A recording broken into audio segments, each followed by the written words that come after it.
Hi friends, welcome back to our channel hello SR kitchen. ఈరోజు మన special వచ్చేసి కొత్తిమీర రైస్. లంచ్ బాక్స్లోకైనా టిఫిన్ బాక్స్లోకైనా 5 నిమిషాలు ఈజీగా రెడీ చేసుకునే రెసిపీ. మిగిలిపోయిన అన్నంతో అయినా పర్లేదు, ఇప్పుడే వేడివేడి అన్నంలోకైనా అద్దరిపోయే టేస్ట్తో కొత్తిమీర రైస్ ఎలా చేయాలో మనం ఈ వీడియోలో తెలుసుకుందాం. ముందుగా ఒక మిక్సీ జార్ తీసుకొని అందులో కొత్తిమీర ఒక కట్ట వేసుకోవాలి. అలాగే ఒక 3 నుంచి 4 పచ్చిమిర్చి వేసుకుందాం. వేసుకొని ఇలా మెత్తటి పేస్ట్ లాగా రెడీ చేసి పక్కన పెట్టుకోవాలి.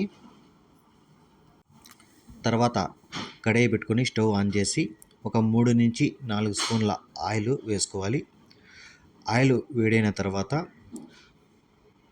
ఒక స్పూను జీలకర్ర వేసి ఈ జీలకర్ర చిటపటలు ఆడేంత వరకు ఫ్రై చేయాలి లో ఫ్లేమ్ మీద. తర్వాత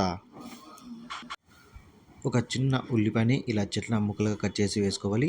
అలాగే 3 పచ్చిమిర్చిని నిలువుగా కట్ చేసి వేసుకొని ఒక 50% దూరగా ఫ్రై చేసుకోవాలి ఈ ఉల్లిపాయ పచ్చిమిర్చిని. ఇవి దూరగా ఫ్రై అయిన తర్వాత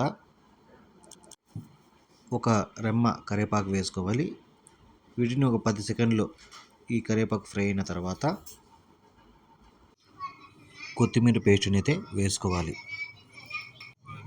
ఈ పేస్ట్ మొత్తం వేసి ఒక 3 నుంచి 4 నిమిషాలు బాగా ఇందులో ఉన్న పచ్చివాసన పోయేంత వరకు ఈ కొత్తిమీర పేస్ట్ని బాగా వేయించాలి.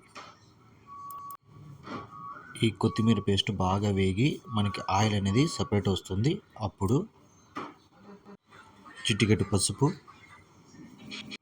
అర్ధ స్పూను ధనియాల పొడి, రుచికి సరిపోయేంత సాల్ట్ వేసి కొద్దిసేపు ఫ్రై చేసుకోవాలి. 1 నిమిషం ఫ్రై చేసుకుంటే సరిపోతుంది. తర్వాత ఇలా మిగిలిపోయిన రైస్ ఉంటే పొడిగా చేసుకొని వేసుకోవాలి. ఇలా వేసుకొని మొత్తం బాగా కలుపుకోవాలి. ఇంచిపై వరకు బాగా కలుపుకునేసి మనకి కొత్తిమీర రైస్ అనేది రెడీ అయిపోతుంది. మనం ఇలా కలిపేటప్పుడు లో ఫ్లేమ్ మీద పెట్టి స్టవ్ మీదే కలుపుకుందాం. ఇలా కలుపుకుండేసి ఒక నిమిషం పాటు మనం లో ఫ్లేమ్ మీద ఈ రైస్ని ఫ్రై చేసుకుంటేస్తే మనకి మంచి టేస్ట్ అయితే ఉంటుంది. చూసారు కదా, చాలా ఈజీగా మనకి కొత్తిమీర రైస్ అనేది రెడీ అయిపోయింది.